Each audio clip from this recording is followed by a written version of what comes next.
Assalamu alaikum. My name is Zaynab Ansari, and this is my contribution to the Seekers Guidance Ramadan webinar. I just have a few brief pieces of advice specifically for mothers during this blessed month of fasting. Recall that for mothers, a lot of the spiritual development and achievements that you sort of look forward to during this month of fasting really sort of play out in the way you run your house and you interact with your children and the rest of your family members. So there are a lot of spiritual secrets in those daily routines which might appear very, very sort of mundane, even monotonous, but if you sort of carry out those daily routines with grace and patience, then inshallah you'll actually reap a lot of spiritual benefits, especially in the months to come. Also, for mothers, realize that get used to the idea that your Ramadan with children will of necessity look entirely different from the way Ramadan looked before you had children. That's just a fact of life. So strive for consistency in your acts of worship versus quantity. Don't get caught up in quantity anymore. Just strive for something that you can sustain and something that will help to keep you sane and grounded.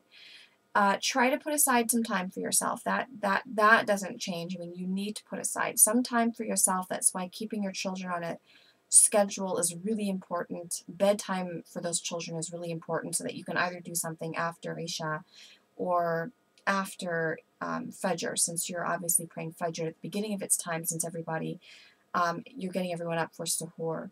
Modeling good behavior for your children while you're fasting is one of the best ways of showing them the importance of Ramadan.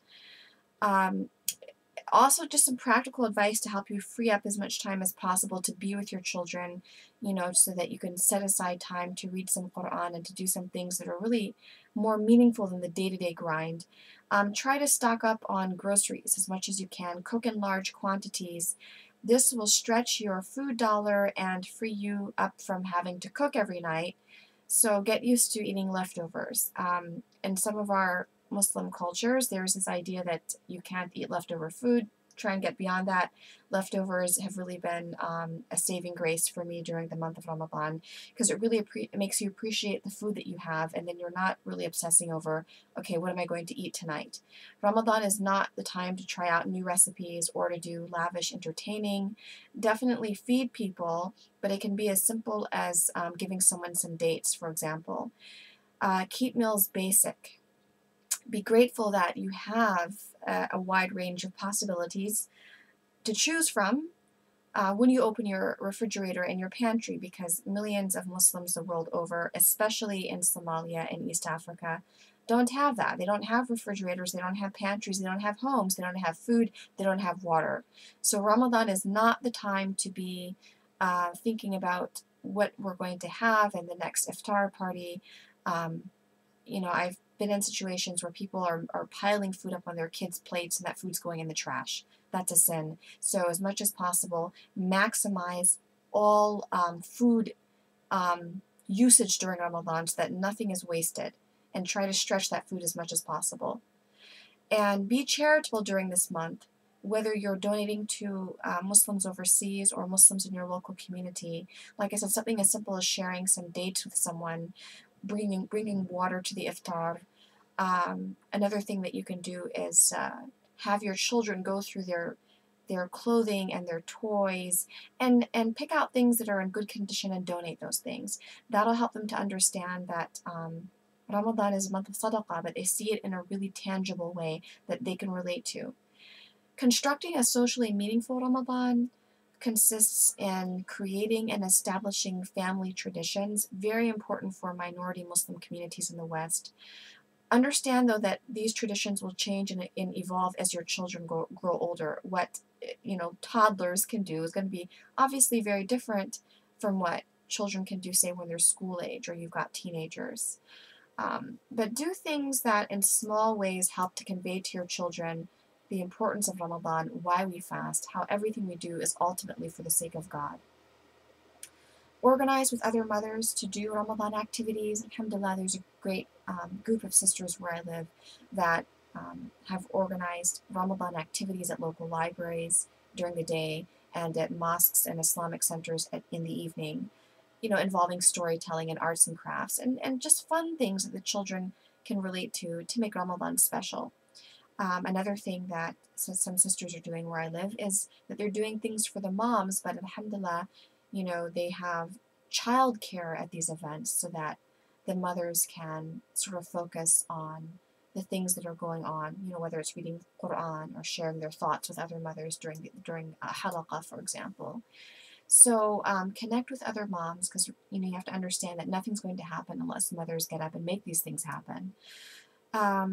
Regular family gatherings, it's something that I'm really big on, especially with people's schedules being so crazy and people working and going to school and so on. It's really important to be diligent about making sure that there is at least one, family iftar or gathering every week, and also making sure that something is done every Eid that involves all of the family members, with everyone making a contribution.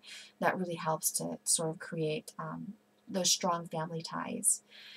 Another thing that you can do as far as making Ramadan socially meaningful and spiritually meaningful, really, is to talk to the people around you. For example, if your children go to school and you go to public school, for example, is talk to the teacher. I mean, they're usually very eager to know what the holidays are that their students are celebrating. So put together a Ramadan kit. One thing that I did was I actually went and bought special Ramadan and Eid books, and my son's teacher read these things to the class, and they organized kind of arts and crafts around one of the themes in the book. It was really nice. It was appropriate for the children, regardless of what faith tradition they were coming from. And it highlighted some of the themes of Ramadan: sharing and caring about other people and gathering together. So these are things that you can do.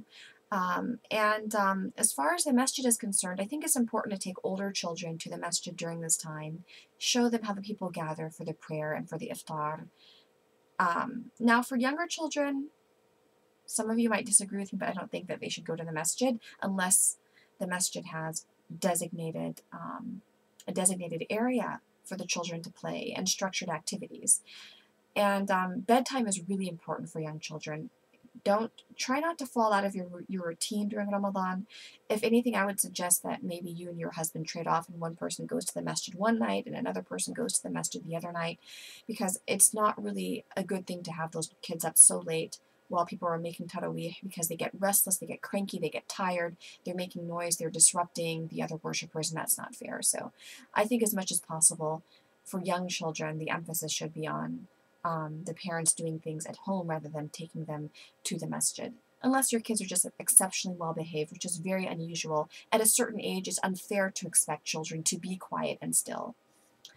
Finally, I would just say, for this month of Ramadan, is to just try to maximize each and every minute of it in terms of your interaction with your children. I mean, this is a time when patience is definitely a virtue. So understand that, whenever you restrain yourself, say, and not, and you're not yelling and you're not spanking, you're just trying to overlook and be as patient as possible, inshallah, you're going to see a lot of ajr from Allah subhanahu wa ta'ala, for restraining yourself during those hours of fasting. And you also would have conveyed a really important lesson to your children, that this is a special month. Mommy and daddy are a little bit more patient.